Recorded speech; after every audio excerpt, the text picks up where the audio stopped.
A partir de agora, sobe o giro do motor.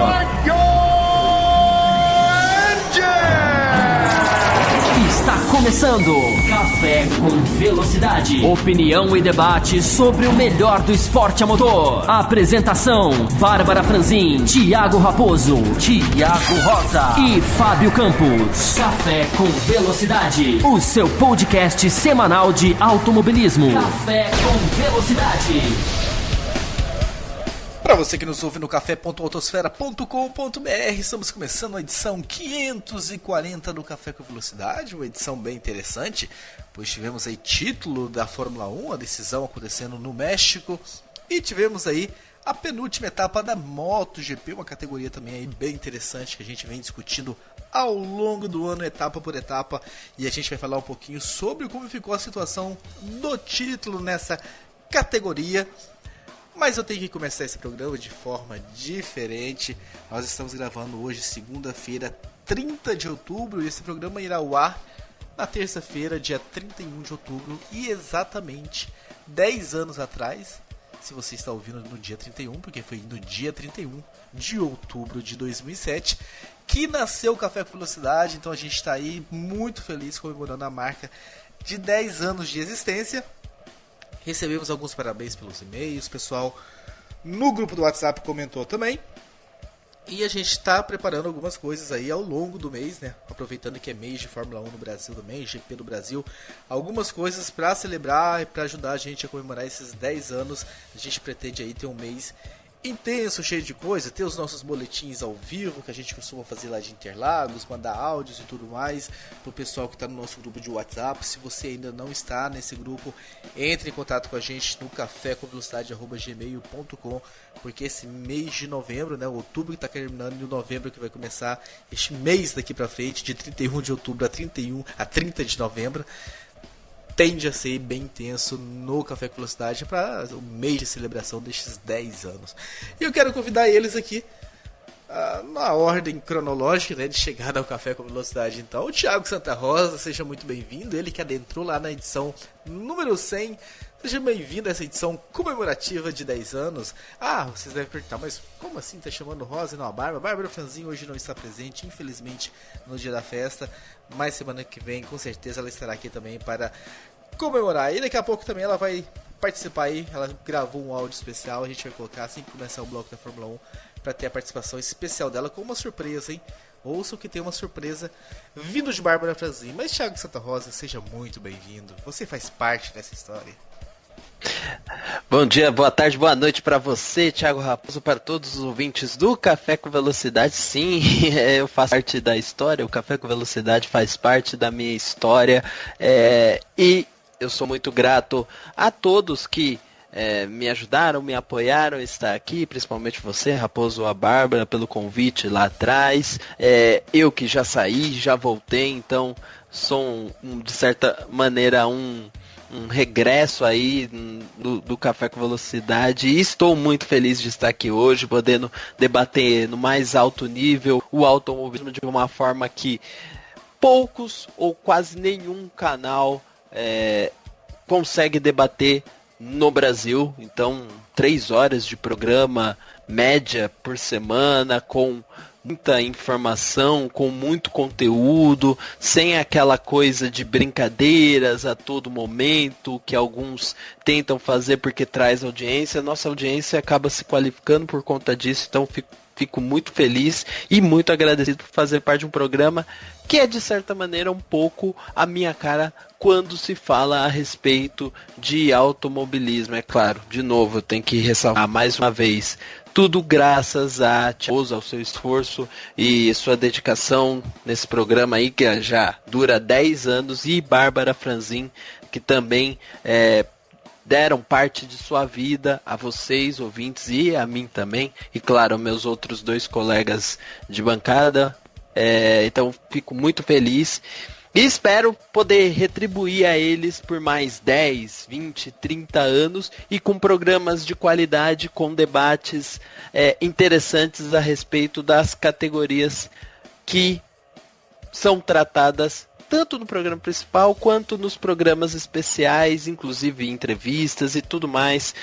Sabemos que esse ano estamos em falta, mas prometemos colocar a casa em ordem muito brevemente, Thiago Raposo.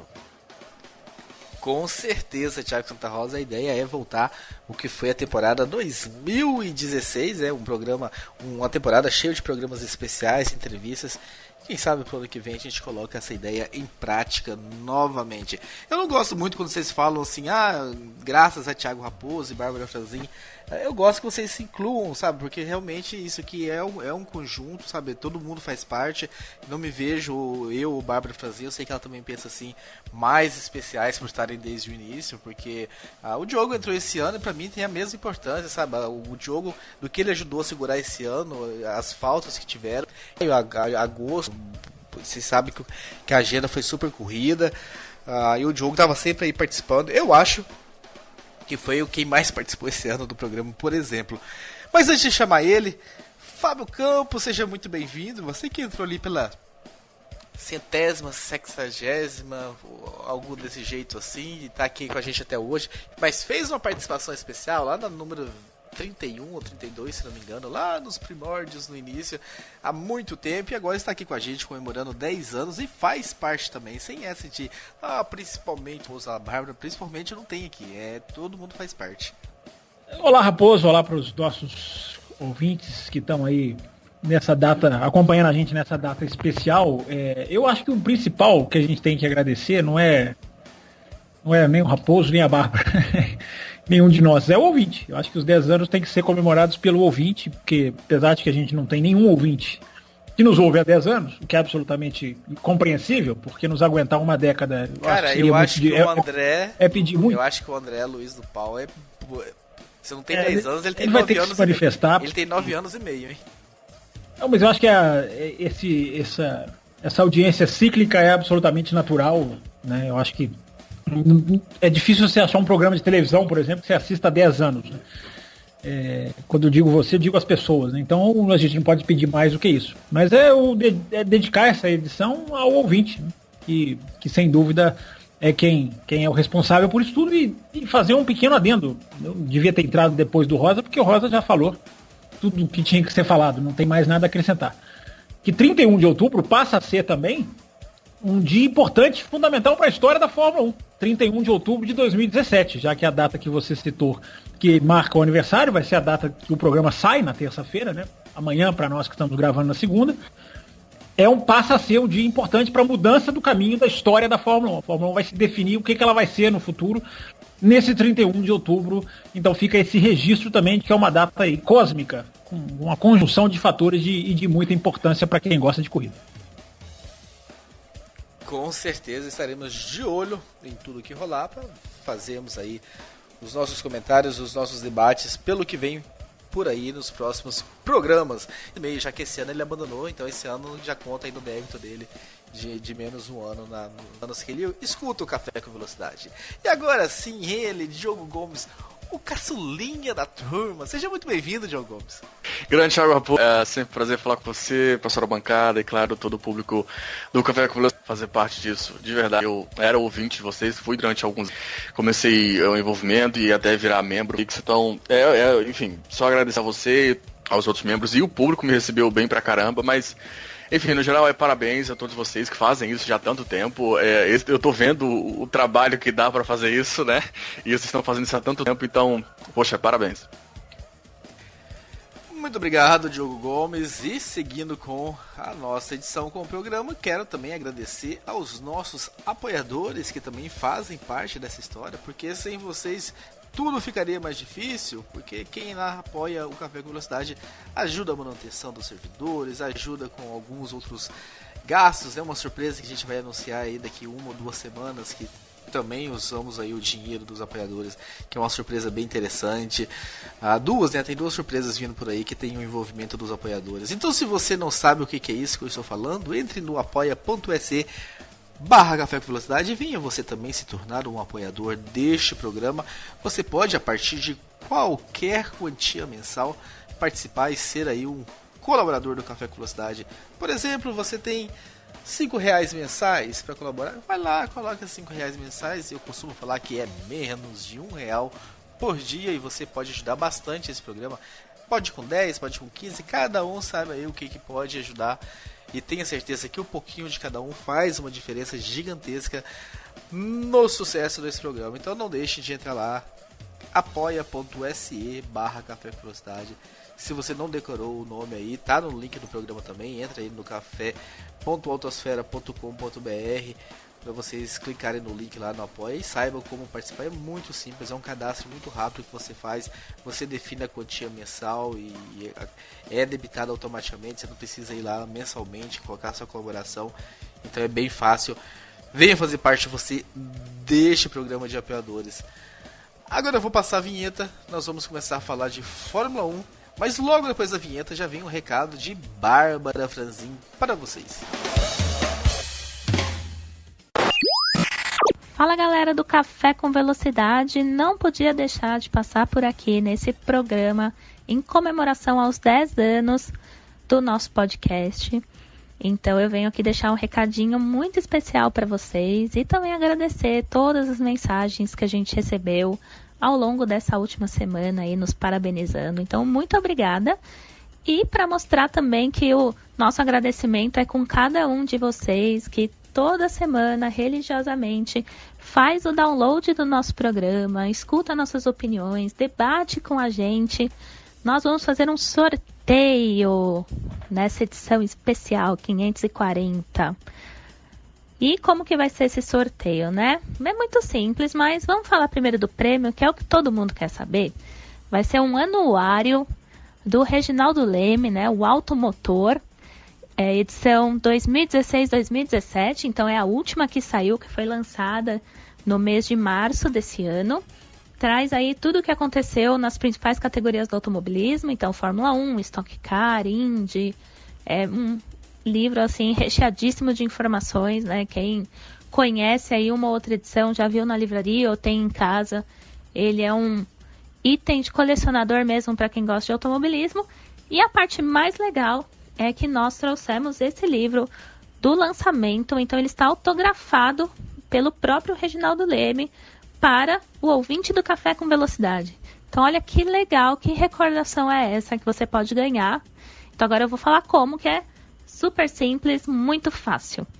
No nosso post, lá no café.autosfera.com.br, a gente vai ter o link para um formulário.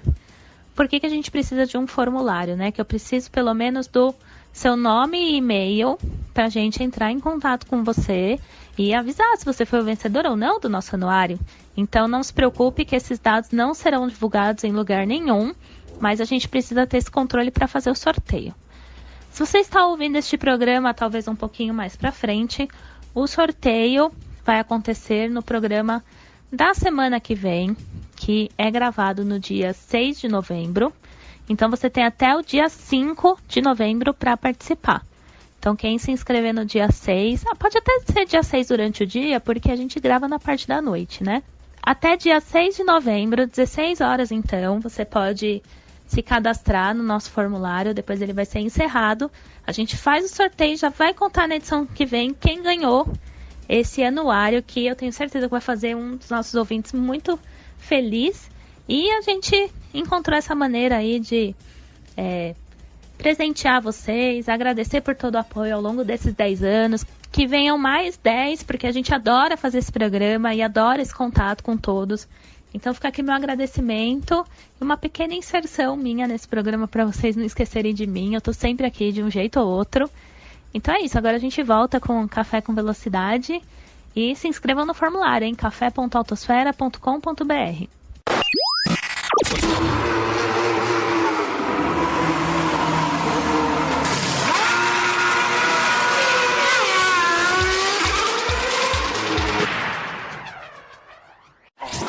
Fórmula 1.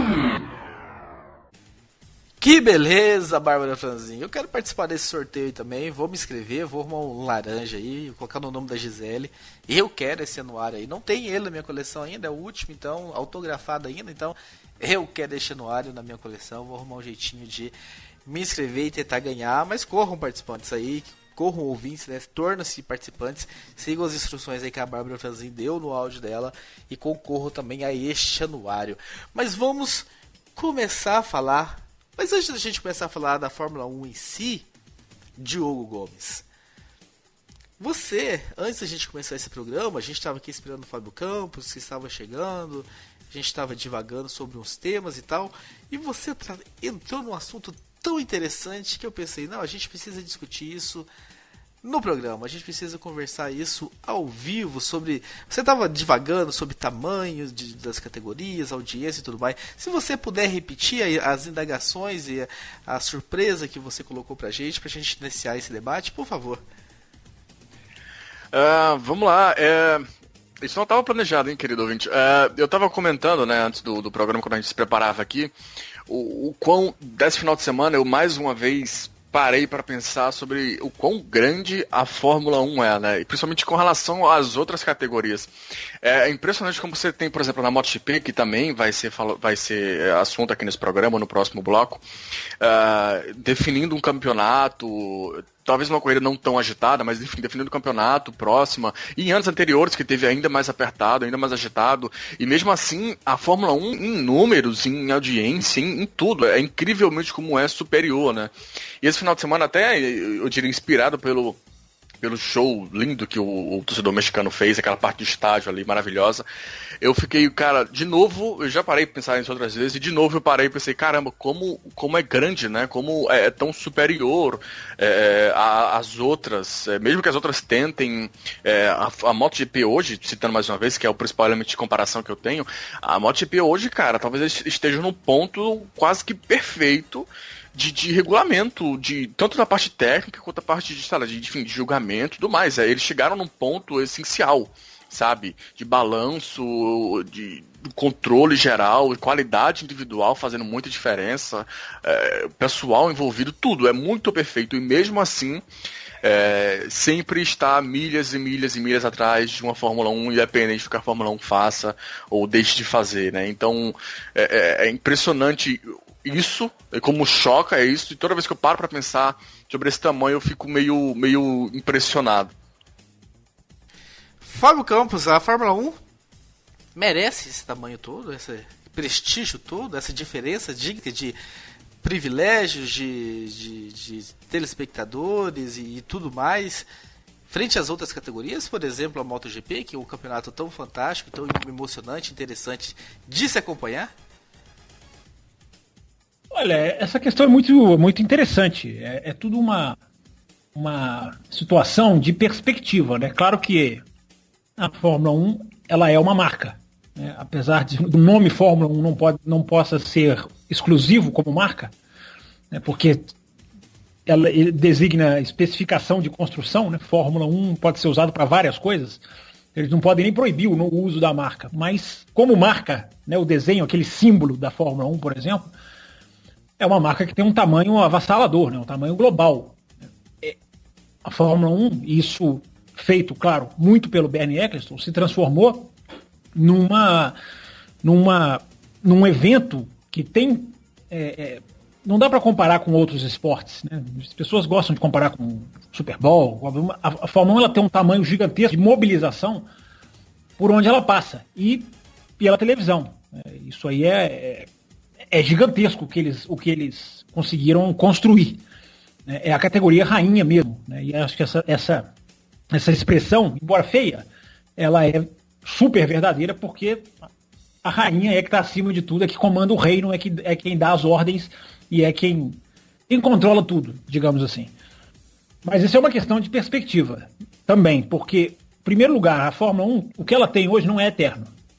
Não é eterno, não pode ser dado como status para sempre, né? Ela tem que se mexer para continuar sendo o que ela é.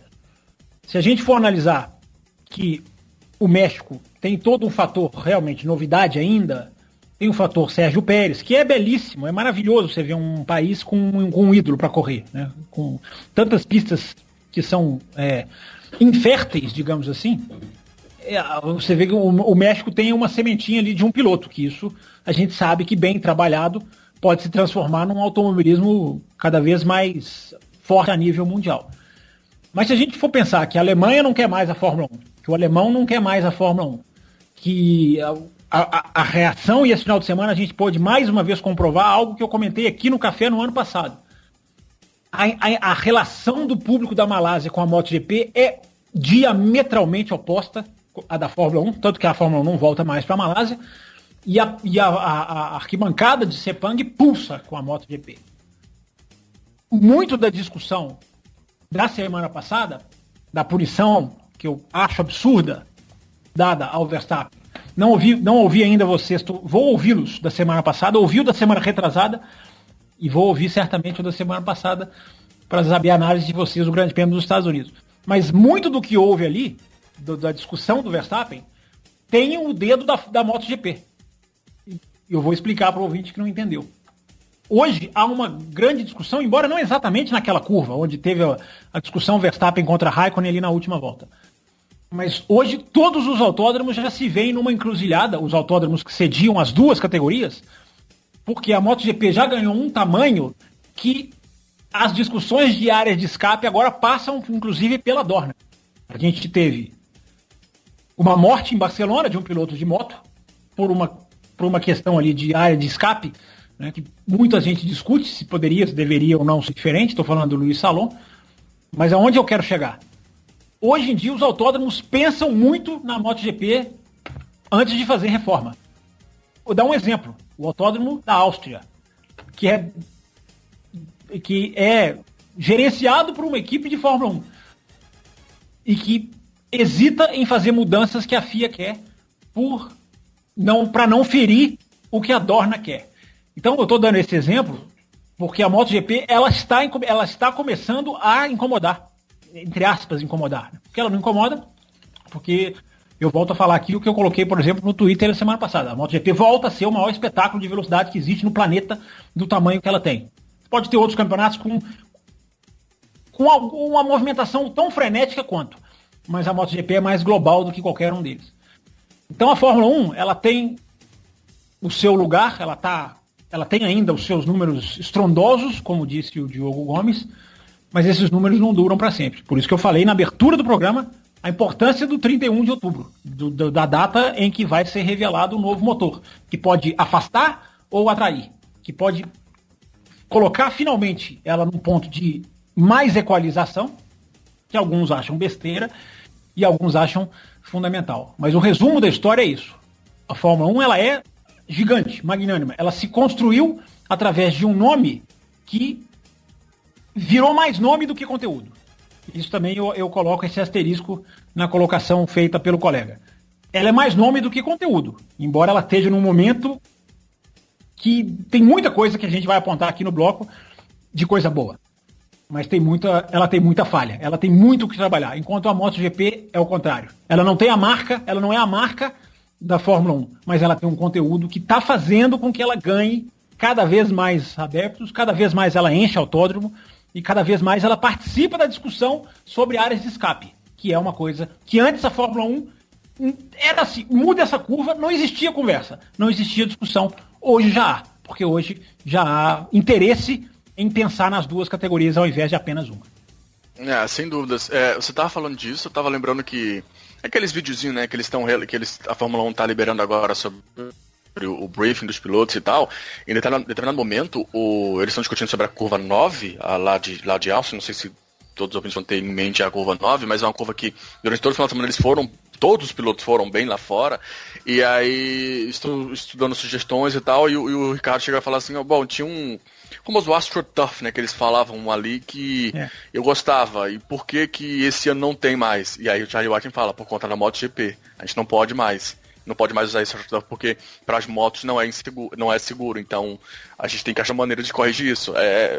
Ilustra bem isso que você falou. Eu gosto quando você fala que a Fórmula 1 não entrega mais tudo aquilo. A MotoGP, eu concordo que a MotoGP hoje é um espetáculo até maior, mas é exatamente isso que me impressiona. Como eu assisto a coisa da MotoGP e fico assim, apaixonado, e mesmo assim a Fórmula 1 em nome, enfim, marca, como queira usar a expressão, ainda tem um poder absurdo maior, né? Claro que a MotoGP vem crescendo, mas o poder ainda é muito grande, isso que me impressiona, sabe?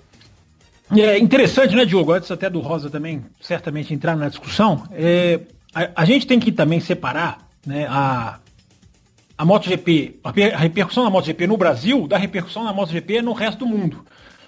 No Brasil, a MotoGP já teve até transmissão em TV aberta, né? Porque a TV aberta, quando tinha um brasileiro lá despontando, transmitia a MotoGP. Não sei se vocês se lembram. Como a televisão tem essa cultura de só transmitir onde existe brasileiro, que cria essa questão de não cria apaixonados por campeonatos, e sim apenas meros torcedores que só seguiam por resultados. Mas a MotoGP teve ali o seu espaço, hoje não tem mais, e hoje está longe de pegar. Agora é diferente da MotoGP na Europa, né? Porque me impressionou muito quando eu fui a uma corrida de MotoGP em 2012, a mobilização em torno da MotoGP, né, num país que foi Portugal, né, que nem é exatamente um país tradicional em corridas de moto, não é uma Itália, não é uma Espanha, né, nem perto disso.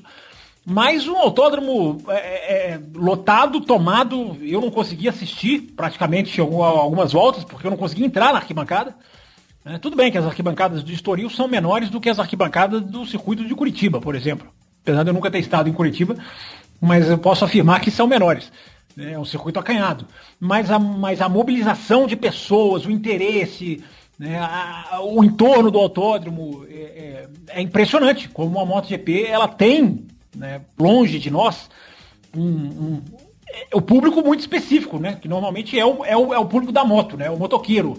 Tem essa diferença com a Fórmula 1. Só que a MotoGP ela vem ganhando cada vez mais adeptos do mundo, né? A Fórmula 1 ela é aquele negócio, né? Com o tamanho que ela tem, motoqueiro não, motociclista, corrija aqui certamente o Rosa, mas o tamanho que a Fórmula 1 tem, ela precisa entregar, porque ela não vai ficar para sempre. Esse lugar que ela está não existe, não é dela para sempre. Ainda mais hoje em dia, com outros esportes, com outras coisas para fazer, com outros instrumentos, ferramentas que as pessoas têm de ocupação da cabeça, de passar o tempo.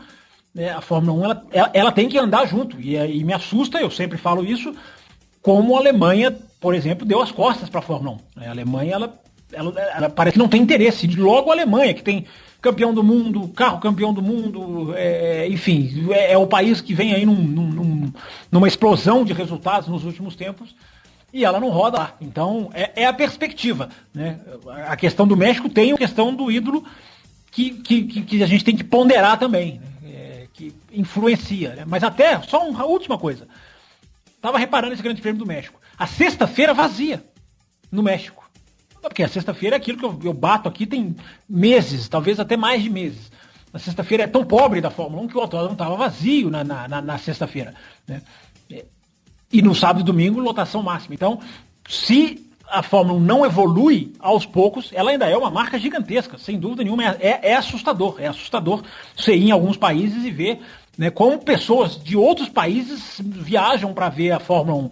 Mas não pode dar isso como presente, não pode sentar no colo em cima disso, que é o que ela fez nos últimos anos. Tanto regulamento errado, tanta gente lá dentro deu as costas para o público, fazem coisas que só beneficiam eles mesmos. Por quê? Porque sentam em cima desse trono de que as pessoas vão assistir indefinidamente pro resto da vida. Algumas vão, mas nem todas. Thiago Santa Rosa, chamando para você também já para adentrar a discussão, né? Entrando um pouco mais num tópico que foi até esbarrado, mas não abordado tão profundamente, qual o peso, né, da falta de um campeão nacional da MotoGP tem para ela ter essa diferença de tamanho aqui no Brasil? Olha, é um ponto. É claro que é sempre um ponto interessante isso. O que o Alex Barros fez na história da MotoGP, na verdade na história do motociclismo, já que ele participou lá do início, né, do que foi a MotoGP, mas ainda era as 500 que ele corria, né, no antigo modelo do Mundial de Moto Velocidade. O que ele fez lá foi imenso, foi grande para um país que não tem tradição, não tem nem de competições, né? O campeonato hoje brasileiro de Superbike é até interessante do ponto de vista competitivo, mas por conta de incentivos que o próprio Alexandre Barros trouxe para essa competição, além de trazer um piloto que está sendo formado e que está se desenvolvendo fora do país para correr aqui dentro, que é o Eric Granado. Então, assim, é uma condição muito especial que está acontecendo no campeonato nacional, muito por conta do mesmo cara que fez com que a MotoGP fosse conhecida aqui no país.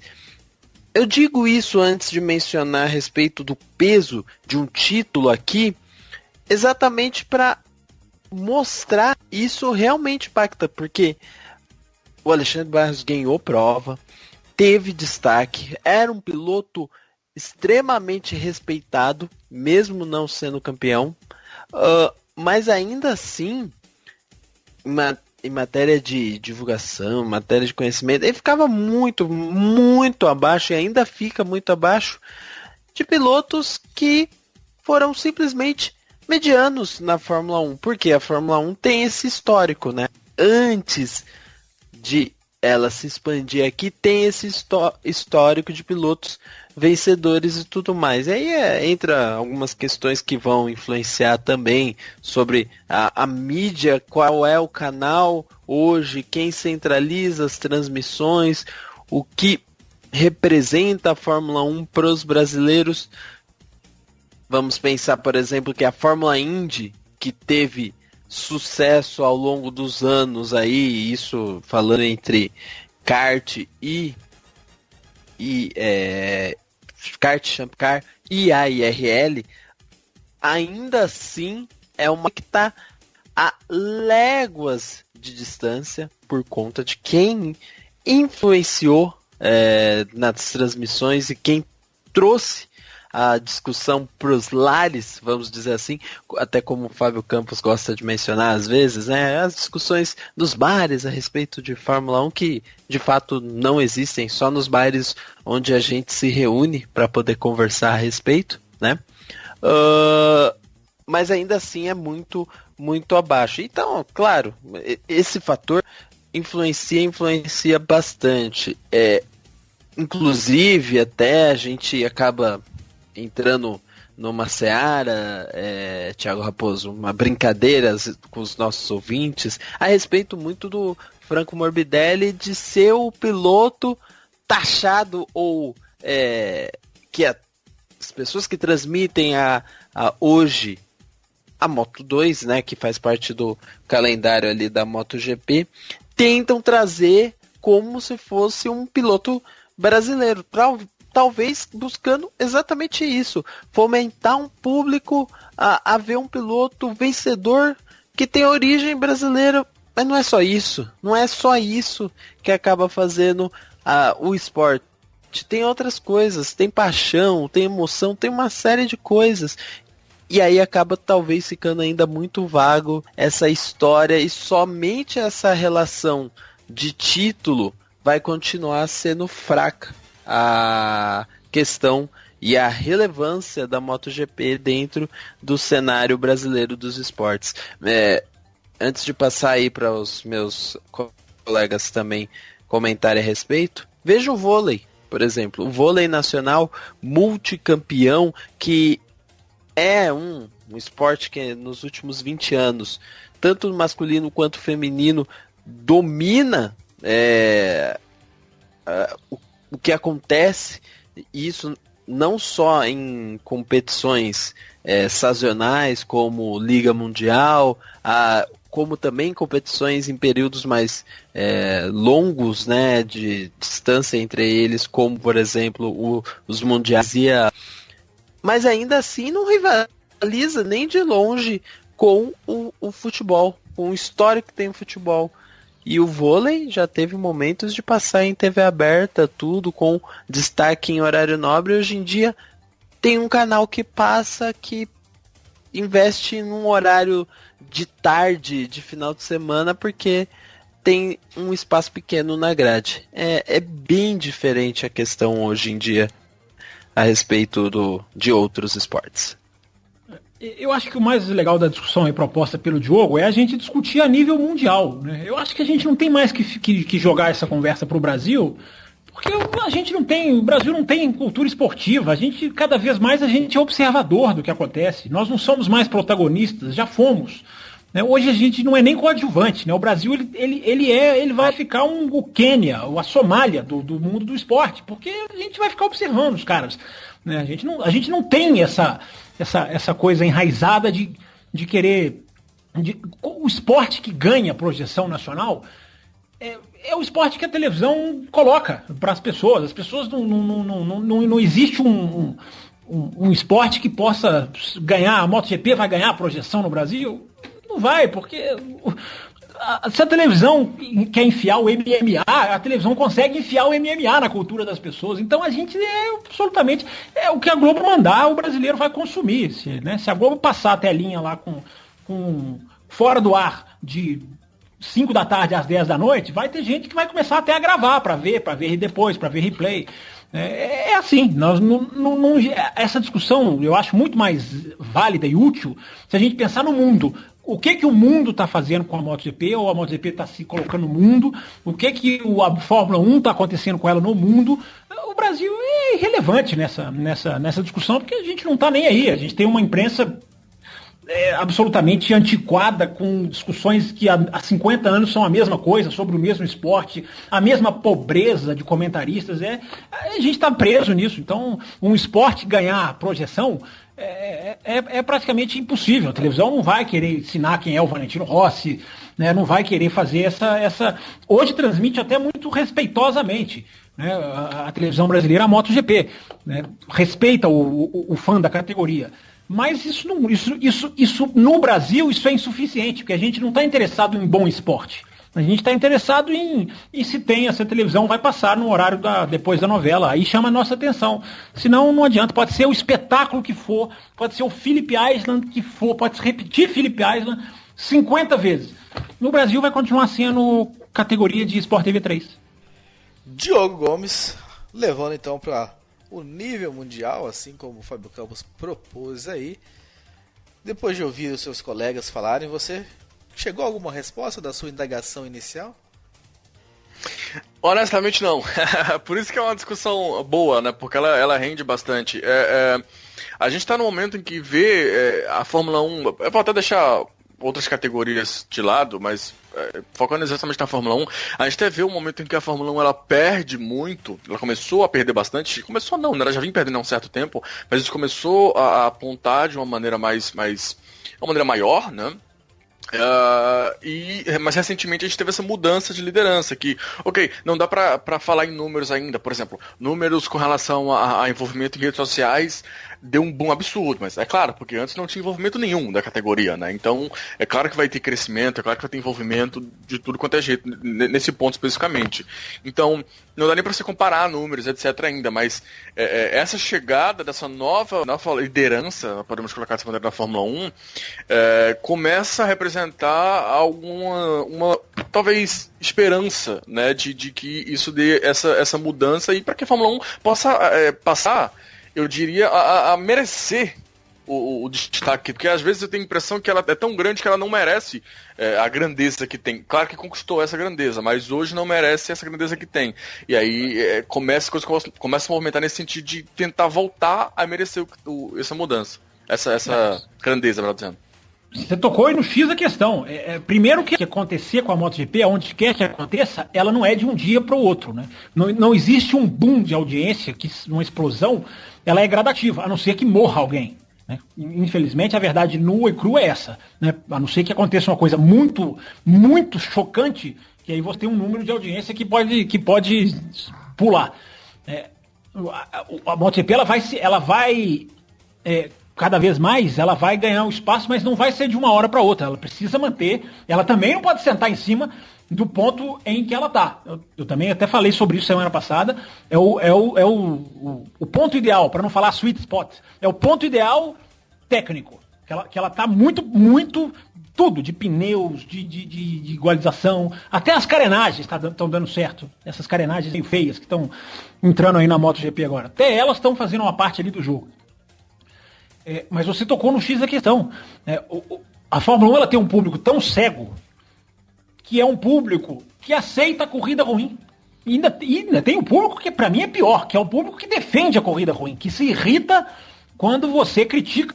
Né? Nesse final de semana mesmo tinha gente no Twitter, pô, não gosta, vai embora. Que é o pensamentozinho com a cabeça do tamanho do brasileiro mesmo, né? Que é onde está o Brasil hoje no mundo. A cabecinha que não abre para discussão, para evolução, para troca de ideias, para caminhos, para decisões, para degraus para se evoluir. Não, o Brasil ainda tem a mentalidadezinha tacanha do não gosta, não assista. Né? É um povo que não sabe criticar. O Brasil não sabe ser crítico, não sabe com nada, absolutamente nada.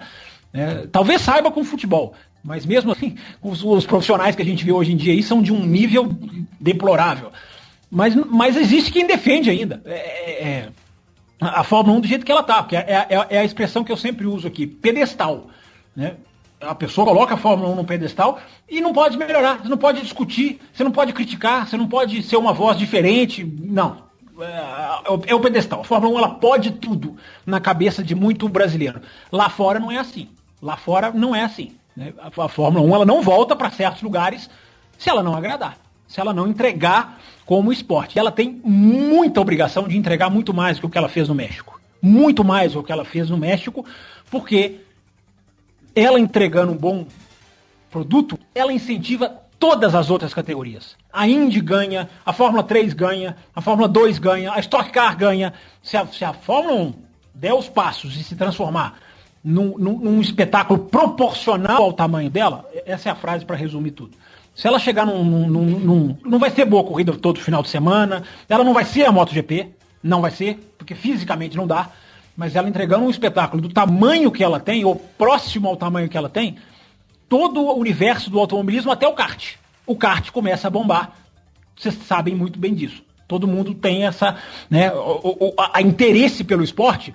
Aí o filhinho quer correr, o outro quer assistir, o outro vai porque o amiguinho vai. E aí começa a bola de neve a rodar. Só que a discussão é muito ampla, demanda muitos caminhos, e eu repito, o Brasil não pode servir de termômetro. A gente pode falar das coisas que acontecem aqui, ok. Mas nessas discussões interessantes, como colocou o Diogo, eu acho melhor a gente falar a nível de mundo, porque nós já somos irrelevantes nessa discussão. A MotoGP está crescendo lá fora e nós não estamos percebendo aqui, porque ela não cresce aqui. Exatamente, Fabicamos. Ficaremos de olho aí nessa tendência, então, levando essa discussão aí para o nosso ouvinte, nosso debate. E queremos ouvir você também, ouvinte, sobre a sua percepção, sobre as suas ideias do porquê que isso acontece no Brasil e no mundo, sobre o tamanho e as percepções das categorias. Começar a falar um pouquinho então, Fábio Campos, já que você citou o México, começar a entrar já que é o bloco da Fórmula 1, começar a discutir um pouquinho sobre a decisão do campeonato. Como a gente já via aí cantando a bola duas edições antes, depois dos problemas que tiveram a Ferrari na prova de Singapura e aqui no Japão também, a gente acabou antecipando e ficaria difícil nessa disputa não vir para Estados Unidos, não vir para México, e acabou, enfim, o campeonato. E eu queria que você falasse um pouquinho, Thiago Santa Rosa, sobre Lewis Hamilton. Vamos começar a falar sobre este piloto que entrou para o clube dos 4 vezes campeões, o clube dos 4 vezes campeões do mundo, por favor. Olha, eu acho que isso consolida, né, a posição dele entre um dos melhores pilotos da história, né, do automobilismo. A relevância do título dele é imensa para a história, porque ele passa não só ser um dos maiores vencedores da categoria, ele passa a ser, e isso foi de fato até bem colocado ali no final da transmissão, o maior piloto britânico da história da categoria, o que não é pouca coisa, uma categoria que é intrinsecamente ligado com a história de uma nação, né? O automobilismo e a Inglaterra tem uma proximidade muito grande, tem mundo chamado automobilismo que gira em torno ali de Inglaterra, e que a Fórmula 1 em si gira em torno já há um bom tempo, né? Desde que as equipes se tornaram globais, elas deixaram de ter somente aquele, vamos dizer, aquela garagem e construíram bases realmente focada nessa competição ali na Inglaterra. Quem não tinha a sua base, montou a base ali, são pouquíssimas hoje que estão fora daquele lugar. Então, assim, é relevante assim que Lewis Hamilton se torne o maior campeão britânico da história de uma categoria que é a base, o Reino Unido, né, a Inglaterra e os países em volta, que estão muito relacionados. E sobre o título em si, é claro que a gente já mencionou ao longo do ano as questões referentes a Ferrari, a Sebastian Vettel, né, a própria Mercedes, que esse ano teve que se superar, entre aspas, um período de adaptação ao novo regulamento que proporcionou ela ter certas dificuldades com uma rival que cresceu muito esse ano, né? Que se aproveitou de uma outra acerto técnico no carro que fez com que ele andasse muito bem quando o pneu não conseguia gerar o devido calor, o devido aquecimento, coisa que a Mercedes está um passo atrás, e mesmo assim o Hamilton conseguiu se superar com seu talento, superar em alguns momentos, aproveitando esses erros da Ferrari, e conseguir um título de forma merecida e incontestável. E no final das contas, incontestável. Todo momento que teve oportunidade, ele foi capaz de abstrair esses problemas, abstrair essas situações, e conseguiu provar que é sim um dos melhores pilotos da história. Por que eu digo assim, conseguiu isso? Porque muita gente questiona, e até hoje questiona, aquilo que aqui, pelo menos nesse programa, acho que todo mundo já colocou na cabeça, ou um ou outro ainda tem alguma reticência, mas percebe isso já, o quanto que o Rosberg valorizou os títulos do Hamilton desde que entrou na Mercedes, e principalmente a disputa do ano passado, quando o Rosberg conseguiu se superar. Então, assim, muito se questiona, o Hamilton não é mais o mesmo. O Hamilton, esse ano, ele teve o único piloto que tinha alguma estatística à frente dele em relação a ser né, ter os números melhores que ele em alguma estatística, que era o número de títulos, e agora não tem mais. Então, a tendência é Hamilton buscar o Schumacher. A partir de agora, essa é a expectativa para os próximos anos. E pelo que se vislumbra, com um regulamento permanecendo até 2020 sem grandes alterações, a possibilidade pode se tornar um fato, sem sombra de dúvidas. Mas, Diogo Gomes, um fato sem sombra de dúvidas que a gente pode comprovar esse ano é que a Ferrari se aproximou. Pode ter tido seus problemas nessa reta final, o bate-cabeça lá em Singapura e outras coisinhas mais aí nas outras etapas, mas é inegável que a Ferrari conseguiu ao menos dar um sufoquinho para a Mercedes, já que ela vinha nadando de braçada e só os pilotos Nico Rosberg e Lewis Hamilton brigavam entre si nas outras temporadas. Se a gente tentar aí imaginar uma mesma evolução para o ano que vem, a Ferrari chegando mais próxima, a gente tem também, até pouco tempo atrás, a frase que o Rosa falou aí de que o Lewis Hamilton vai à caça do Schumacher, a gente disse várias vezes que Sebastian Vettel vai à caça do Schumacher, e a gente terá aí uma disputa interessantíssima o ano que vem, para ver quem será o primeiro penta desses dois tetras. querendo já trazer comparações, não sei se você pode falar mais do Lewis Hamilton, mas trazendo essa comparação entre os dois tetras aí, qual te agrada mais, qual te desagrada mais, se é que algum desagrada, falando sobre qualidades, o que as qualidades de um que te encanta mais e tal, do outro. A gente propôs, né, alguns programas atrás, algumas comparações, um programa que nunca foi ao ar, que foi perdido. Lá tem um programa já que foi prometido, é uma comparação entre Ricardo e Verstappen, que essa a gente vai deixar um pouquinho mais pra frente, mas hoje, se a gente puder, nessa análise do Hamilton, tentar encaixar o Vettel onde que ele se encontra nessa carreira aí, no que pode vir a ser a carreira desses dois aí, fique à vontade para falar um pouquinho sobre Lewis Hamilton e colocar o Vettel onde você quiser nesse seu comentário. Vamos lá, a comparação dos dois é complicado de fazer, né? Eu acho até injusto fazer, na realidade, qualquer tipo de comparação, porque cada um teve seu momento mais glório ali, com aquele ponto certo, com aquela jogada, né, com a equipe, o Vettel com a Red Bull em um momento muito mais tranquilo depois, né? Mas o início foi muito complicado. O Hamilton, ele já chega na Mercedes em um patamar diferente, uma equipe cheia de dúvidas, assim como era a Red Bull lá do início do Vettel, mas é uma equipe que já tinha, enfim, era a Mercedes, né? Então, são patamares bem diferentes, a maneira como eles construíram a carreira como toda é muito diferente, então é muito difícil fazer comparação entre eles. Eu pessoalmente, dizer quem é melhor, quem é pior, não é isso.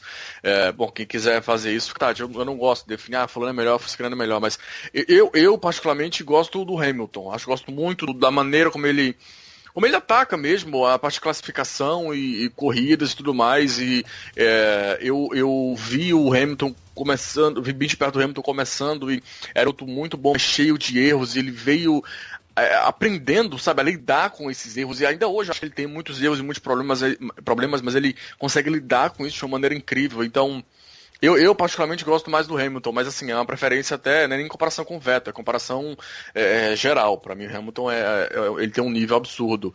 Mas, enfim, os dois são enormes. E que você falou do ano que vem, é engraçado porque eu tava pensando nisso durante a corrida, quando eu fui analisar a corrida do Verstappen, porque a Ferrari começou muito bem, e conforme o ano foi passando, ela foi se perdendo até que chegar agora no final do ano, mas, né, aquele ponto, o auge, foi quando tem as duas quebras relacionadas à unidade de potência. E a Red Bull é exatamente o contrário, eles começaram de uma maneira mais fraca, podemos colocar, como já está virando costume, já tem uns 2, 3 anos que eles começam dessa maneira, e depois foi crescendo durante a temporada, e hoje é um carro muito sólido, né? A maneira como o Verstappen se apresentou na última corrida, largando do final, chegando daquela maneira, foi muito bonita lá em Austin, e nessa corrida de novo, sobrou. Tá certo que se tivesse Vettel e Hamilton forçando o ritmo com ele ali, ele muito possivelmente não teria feito um passeio como ele fez agora no México, mas não dá para negar o ritmo dele, né? E desde a classificação, ele surpreendeu, foi muito bem na classificação, perdeu a pole por uma margem minúscula, né? E então, assim, até quando dá pra gente esperar que Red Bull e Ferrari consigam se alinhar para brigar com a Mercedes, eu acho que é complicado, é bem complicado. E eu vejo nesse sentido, Red Bull e Ferrari avançando para chegar na Mercedes. Projetar uma queda da Mercedes hoje é algo muito complicado. Acho que o time foi colocado sobre algumas provações, ou melhor, todas as provações possíveis, e eles passaram em todas essas provações possíveis, né? Então eles chegaram num nível de excelência que para desmontar é complicado. Então é mais agora, pra gente que quer ver briga, é mais torcer, entre aspas, para Ferrari e Red Bull conseguirem acertar ali os detalhes finais para entrar na liga. E aí seria incrível, mas o conjunto Hamilton mais Mercedes, que como todo é impressionante, é difícil de segurar, foi difícil segurar esse ano, e para o próximo ano vai continuar sendo muito difícil segurar. É uma hegemonia daquelas que para acabar, que talvez, mesmo que você goste do Hamilton, talvez mesmo até que, se você torcer pro Hamilton ou não, mas mesmo que você goste do Hamilton, como eu admiro demais ele e essa equipe, mesmo assim você fica tipo, poxa, eu quero ver qual vai ser o momento que isso vai acabar. Foi assim com o Vettel, né, com a Red Bull, que acabou em 2014, foi assim com o Schumacher lá, né, que o Alonso e a Renault quebraram aquela sequência, e agora com o Hamilton e o Mercedes já se cria essa ideia de, poxa, quando é que isso vai acabar, né, quando é que alguém vai chegar e quebrar isso? Essas expectativas dos próximos anos começam a crescer, né? O ponto ruim da gente perder o campeonato agora É porque, bom, enfim, aquele campeonato que a gente estava esperando, briga e tudo mais, morreu. A gente já tem algumas corridas que morreu, a gente já sabe. Mas a gente ganha 2 corridas aqui pro final do ano, entre aspas, livres. Sempre que o campeonato acaba antes, assim, as últimas corridas elas tendem a dar um que a mais, principalmente ali na frente. E não sei se é, enfim, coisa da minha cabeça, não tenho números pra provar, mas eu tenho esse sentimento. E é a única coisa boa que eu consigo tirar desse campeonato acabando antes do esperado, podemos colocar assim. Fábio Campos, eu lembro que eu te fiz uma pergunta nesse programa algumas edições atrás. Eu não sei se foi no programa que se perdeu ou se foi no programa que foi ao ar. Eu me lembro, apesar de você não ter lembrado quando eu fiz essa pergunta, mas eu vou repetir a pergunta, quem sabe dessa vez você lembra. Que quando o Sebastian Vettel ganhou o seu 4º título mundial, você... Não é que você colocou em xeque, não foi isso, mas você falou que não sentia o tetra dele como... em comparação com outros títulos. A expressão foi muito fácil. Não deveria ser tão fácil, né, para ser um tetra. Eu acho que foi exatamente nesse sentido. A sensação com o Hamilton é diferente, Fábio Campos? Ou a sensação é a mesma? Foi muito fácil para ser um tetra? Não, no caso do Hamilton não. O Hamilton, ele chegou a ter... Quando o Vettel foi tetra, o Hamilton tinha um título mundial. E era uma desproporção, já naquela época. Notável, qualquer um notava que era uma desproporção. Você ter ele, como é uma desproporção, muitos levantam o Alonso ter só 2 títulos. Olha o que se diz, né? Só, né? Tem que colocar com muitas aspas, né? Só 2 títulos, que não é pouco. O próprio Alonso fala isso. Se falam só 2 títulos, mas peraí, são 2 títulos mundiais, né? Não é todo mundo que conseguiu isso e muita gente nem o seu título mundial. Eu, na mesma proporção que eu vou cada vez menos julgando pilotos dela, eu também vou cada vez menos julgando pilotos por títulos. Essa é uma tendência que a idade tá fazendo comigo. Não sei se estou certo ou se estou errado. Claro que o número de títulos vai ser sempre importante, vai ser sempre uma base, vai ser sempre um fator de comparação, porque a necessidade humana de comparação é assustadora, né? Não se pode afirmar que o Hamilton é gigante. Tem que se tentar colocar um lugar para o Hamilton entre alguém. Tem que existir o efeito comparatório, ou comparativo, que é a essência da Fórmula 1. Né? A Fórmula 1 são pessoas se comparando. Né? A raiz do automobilismo vamos ver quem é mais rápido. Então é um se comparando com o outro. Até aí entende-se. Mas eu vou tentar não cair nessa. Né? Acho muito e na linha, por exemplo, que o Rosa foi, da Inglaterra. Né? País que tem 17 títulos mundiais. 17 títulos mundiais. Tem, se eu não estou enganado, 10 campeões do mundo. Então a Inglaterra é muito frutífera nesse negócio de corrida de carros. Né? É uma coisa que vem da raiz e que eles mantêm, ao contrário do futebol, onde eles são uns caneleiros horrorosos. Cuidado, Fábio Campos, esse ano. De jogar bola. Não, pode aparecer uma geração, como apareceu um polonês rápido na Fórmula 1, então pode aparecer. Mas são horrorosos. Mas é que logo esse ano, ano que eles ganharam título do Sub-20, do Sub-17 mundial, logo esse ano, Fábio. Você foi campeão da GP3, enfim, base é uma coisa, elite é outra. Eles não conseguem fazer as coisas lá nesse nível. No automobilismo conseguem, é o que eu acho que é o que vale a pena a gente exaltar, a gente frisar aqui. O automobilismo deles é muito forte, o automobilismo deles ainda produz muito, apesar de que o Hamilton termina o ano como o único britânico no grid, né? Olha que coisa impressionante, né? Que coisa incrível de você. Nossa, tá aqui elogiando a Inglaterra, mas só tem um piloto, né? Mas existe uma roda que gira. Se você me perguntar como eu repito o que eu tô falando. Para mim, o número de títulos é importante. Não estou dizendo que não é. Mas eu cada vez mais me guio pelo que eu vejo na pista. Eu tendo a louvar pilotos pelo que eles me agradam na pista, mais do que pelos números que eles constroem. Por isso que eu coloco o Ricciardo entre os melhores da Fórmula 1. Entre os 3 melhores da Fórmula 1, desde que não me perguntam quem são os outros 2, eu coloco... Estou louco pelo programa Verstappen versus Ricciardo. Entre os melhores. Por quê? Porque ele me encanta mais. E nessa linha de raciocínio, eu não tenho o menor medo de afirmar, ou de querer fugir de alguma... ou de estar entrando numa linha muito fora de noção, em afirmar que o Hamilton, para mim, é maior do que o Schumacher. Me encanta mais, não nos números, me encanta mais o Hamilton do que o Schumacher encantou. Muito mais. E posso falar isso com segurança, porque vi da primeira à última corrida do Schumacher, vi na pista ao vivo ele fazer atuações geniais, como Interlagos 2006, e cometeu uma barbeiragem sem tamanho também, a metros na minha frente, em Barcelona em 2012, que foi sensacional o Schumacher, mas o encantamento do Hamilton, que é o Hamilton mais da McLaren do que o da Mercedes, me encanta de um jeito que o Schumacher nunca me encantou. Pode não ser culpa do Schumacher, porque do mesmo jeito que eu repito, se o Hamilton não encanta mais hoje, não é tanto por culpa dele, é culpa de uma situação de categoria e da situação do carro em que ele se encontra. O Schumacher também pode ser inocente nessa história. Mas, enfim, do mesmo jeito que é injusto a gente não colocar um Jim Clark e um Fangio nessas listas todas, porque esses caras, infelizmente, eles não pegaram a era da televisão. Então eles são injustiçados já na raiz da conversa, podemos dizer assim. É uma pena, mas é verdade, né?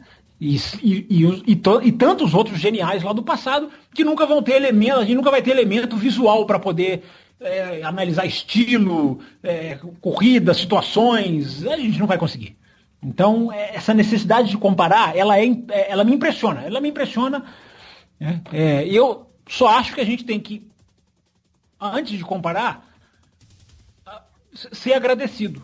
Ligar a televisão ou ir para a pista, como vamos fazer daqui a poucos dias, com um sentimento de, poxa, vamos ver esse cara pilotar, vamos ver essa turma pilotar. Porque hoje na Fórmula 1 a gente tem uma turma de encher os olhos, né? Que é talvez, lá vou eu comparar, a maior geração, né, de não sei até onde, lá vou eu comparar, né? Mas da que eu vi, desde que eu comecei a Fórmula 1, eu não vi essa geração é melhor do que a geração dos anos 80, eu não tenho a menor dúvida disso, porque a geração dos anos 80 tem talvez gênios maiores, mas em menor quantidade. Essa geração, ela tem uma profusão de quantidade, essa geração que já acabou, tá? Já pincelar um ou dois. Vai sempre existir talento no mundo, mas não tem essa geração, se ela se aposentasse hoje, todo mundo junto, né, vou fazer aqui um cenário apocalíptico, né, todo mundo desiste em protesto contra o Donald Trump, ninguém pilota mais, acabou, não existe quem repor.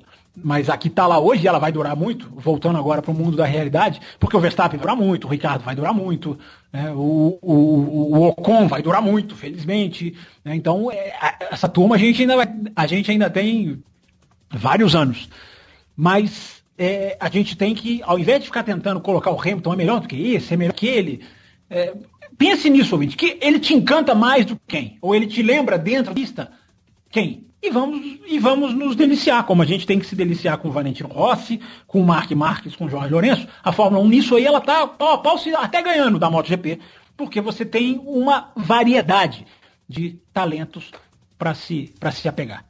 E eu, até complementando seu comentário, Fábio Campos, eu li hoje um texto exatamente indo nessa linha, elogiando muito a geração atual, comparando, principalmente fazendo sessão com aquela famosa foto, anos 80, Prost, Piquet, Mansell e Senna ali, lado a lado, e aí faz até a menção, né, em termos ali, né, nos pilotos que temos no grid, você tem um Alonso que é mais experiente, que você pode fazer uma alusão com o Prost, que já era naquela época experiente e vencedor também, mas ainda podendo queimar mais, tanto é que o Prost foi campeão depois, ainda mais uma vez ou duas, depois daquela volta, acho que foram 2 vezes. Você tem pilotos rápidos como o Mansell, fazendo uma análise ali, que era um piloto rápido, vencedor, mas faltava até título. E hoje você tem uma geração que tem Hamilton, Vettel, que são tetracampeões, ou seja, já são muito mais vencedores que o próprio Mansell, que o Senna, e você tem que o Piquet, no caso, né? E você tem um Verstappen que é a novidade, né? Que é um piloto que tem um potencial a crescer, igual que era o Senna naquele período. Então, assim, só com esses 4 nomes, você já tem um cenário muito interessante. Mas eu quis lembrar até desse tema, porque alguns anos atrás, no programa desses, do Café com Velocidade, eu fiquei pensando a respeito da geração que naquele momento nós estávamos vendo. Se não me engano acho que foi 2012, 2013, com Schumacher ainda na pista, e temos 6 campeões mundiais, incluindo aí o Jason Button, que ainda corria naquele período. E eu olhava o grid e já havia uma enorme qualidade, mesmo com um ou outro piloto fraco no final do pelotão, que é absolutamente normal, mas uma enorme qualidade. Só que essa geração, lendo esse texto, ouvindo você falar e tudo mais, e você pensa nos pilotos que hoje estão fora da Fórmula 1 e o potencial que eles têm, você tem um Leclerc vindo, um Giovinazzi, que são pilotos que têm enorme potencial, tem o Lando Norris, que é talvez o próximo grande piloto, ainda dentro da Fórmula 1, por exemplo, um Van Dorn que ainda não explodiu, mas que talvez exploda, um Carlos Sainz que se sobressaiu aquilo que era na base e hoje em dia um pilotaço, olha só, em 2 provas como ele já chama atenção na Renault, andando até em alguns momentos num ritmo melhor que o Hülkenberg, mesmo com os problemas no México, isso tem que ser mencionado. O Ocon, que é uma grata surpresa do ponto de vista, foi um piloto que foi vencedor na base, mas não se imaginava que ele ia chegar tão forte como ele chegou. Então, esse time, se você for analisar nome por nome, possibilidades, tudo, é muito bom. É uma categoria hoje com pilotos muito bons. Então, assim, há uma possibilidade imensa aí de, nos próximos anos, se porventura a Fórmula 1 for por um caminho que proporcione equilíbrio de disputa entre as equipes, que é talvez o grande X da questão, você vai ter vários pilotos com qualidade e possibilidade de conquistar título. Uma categoria que tem vários pilotos com potencial para ganhar o campeonato. Então, isso é extremamente interessante. Basta achar o prumo. E é claro, dito isso, eu faço aqui a ressalva de novo que o Hamilton ainda está. Tudo que você falou sobre o Hamilton, eu acabo assinando embaixo, né? No início do ano ali, o Vettel apareceu bem com a Ferrari, nós começamos a devagar se o Vettel poderia quebrar a hegemonia desse período da Mercedes, não foi capaz, mas não é um piloto também que a gente pode jogar fora e descartar a qualquer momento. Ele pode explodir, como a própria Ferrari pode explodir se ela for um pouquinho mais coisa que hoje a Mercedes é. E sendo confiável com um piloto fora da curva, aí a coisa fica mais fácil. Fábio Campos, quando eu peço a comparação, é porque eu sei que a capacidade dos membros do Café com Velocidade de fazer a comparação sem denegrir. Mas eu não tô falando, eu não critiquei você, não. Eu acho que você, como âncora, é diferente. Eu tô falando de todas as pessoas. É rede social, é imprensa, é nas ruas. A necessidade de voraz de comparação no mundo, assim que eu tô dizendo. Aqui no programa a gente pode. A gente tem carta branca.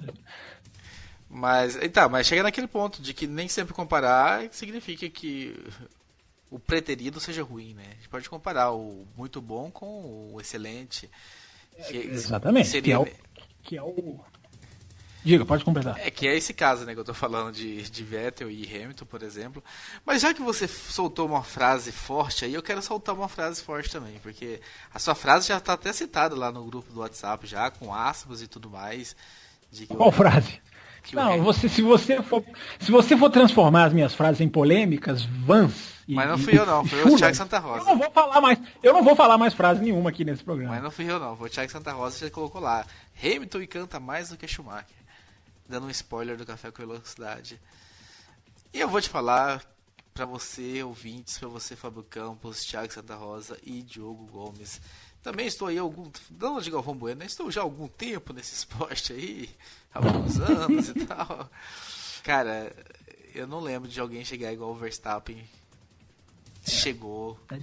O Schumacher. Talvez o Schumacher tenha chegado igual o Verstappen, né? Não sei, viu? Eu acho que o Schumacher chegou meio... se bem que o Verstappen também teve as suas pequenas atrapalhadas e tal, no primeiro ano dele e tudo, mas esse cara me encanta demais. Não sei se será gigante um dia, não sei se conquistará os títulos e chegará aos números aí desses 2 tetras que a gente está comentando, mas o cara me encanta.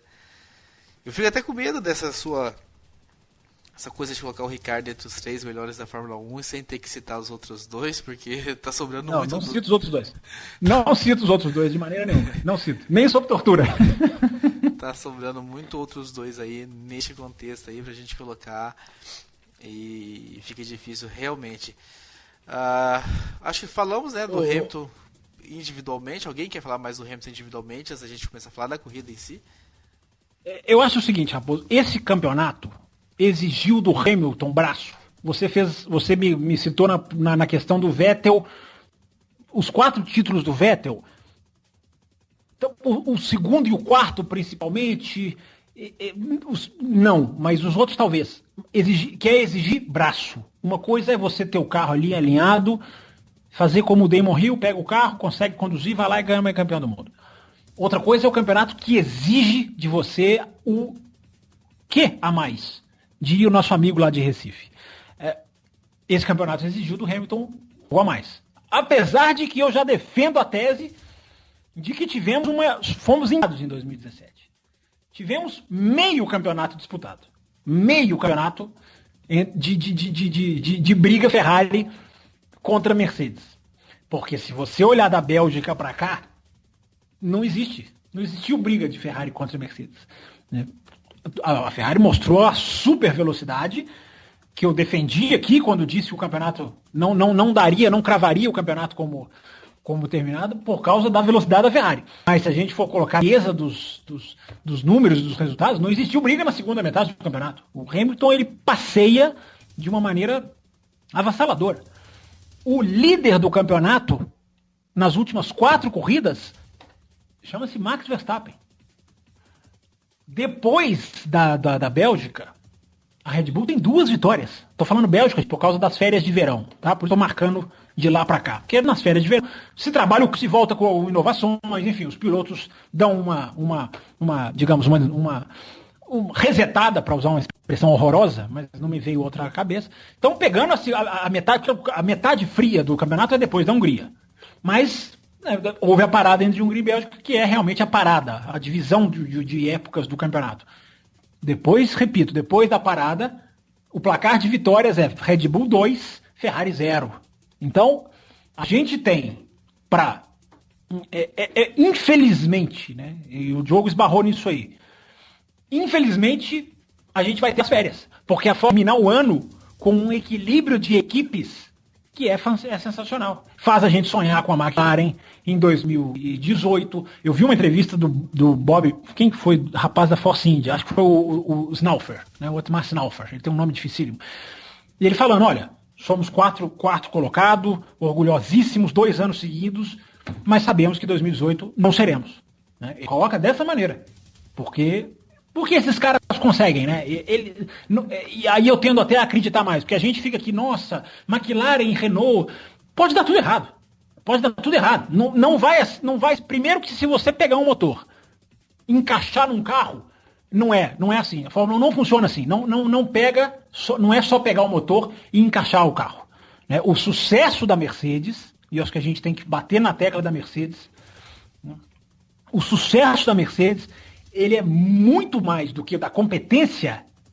Ia falar competência alemã aqui, mas essas equipes de nacionalismo, elas não têm nada, né? São equipes multinacionais.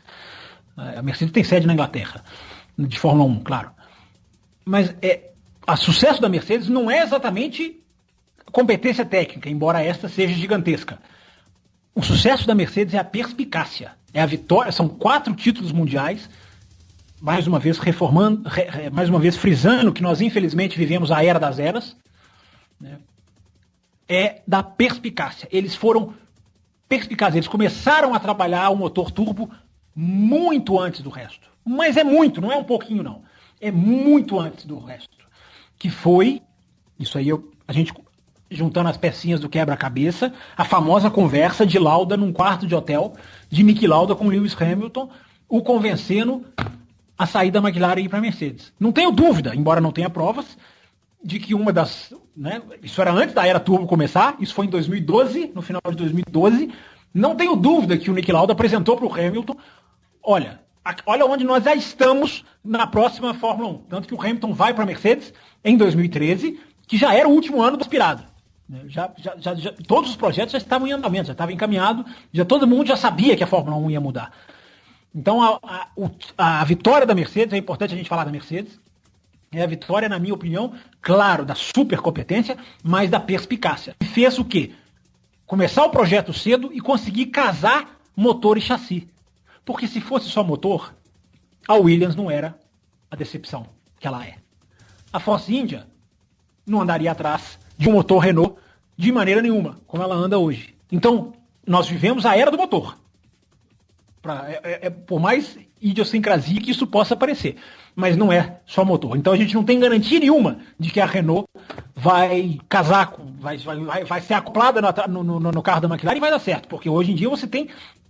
A grande ciência da Fórmula 1 é chassi, é o casamento chassi-motor. É distribuição de peso, exatamente aonde a suspensão vai conseguir absorver, onde a suspensão vai conseguir, né, filtrar esse peso muito maior da traseira do carro. Porque se não fosse, a Renault superaria a Red Bull. Ora, não. Claro que superaria. Ela é a equipe matriz do motor, né? Então, digo tudo isso para falar. A Fórmula 1 vai terminar 2018, 2017, num equilíbrio técnico digno de tirar o chapéu. Porque a gente tem 3 equipes hoje que a gente não sabe quem vai ganhar o Grande Prêmio do Brasil. Pode ser qualquer uma dessas 3. Só que não é garantia nenhuma. Infelizmente, não há garantia nenhuma de que isso vai continuar em 2018. As perspectivas são boas. As perspectivas são boas. A análise de GPS, eu citei o rapaz da Force India, porque eles fazem uma análise de GPS que eles conseguem ter uma medição perfeita do desempenho de cada chassi. E o chassi da McLaren é fantástico. O carro da McLaren é fantástico. Já posso afirmar isso. Estou afirmando cedo, né? Depois de 18 corridas. Estou sendo aqui tô dando um furo aqui. O carro da McLaren é realmente fantástico. Então, pena que não é garantia para 2018, porque são novos carros, vai se mudar muita coisa. Se mantiver esse equilíbrio, teremos boas perspectivas para o ano que vem. Embora, daqui a pouco eu volto para falar dos problemas apresentados no Grande Prêmio do México, que são gravíssimos.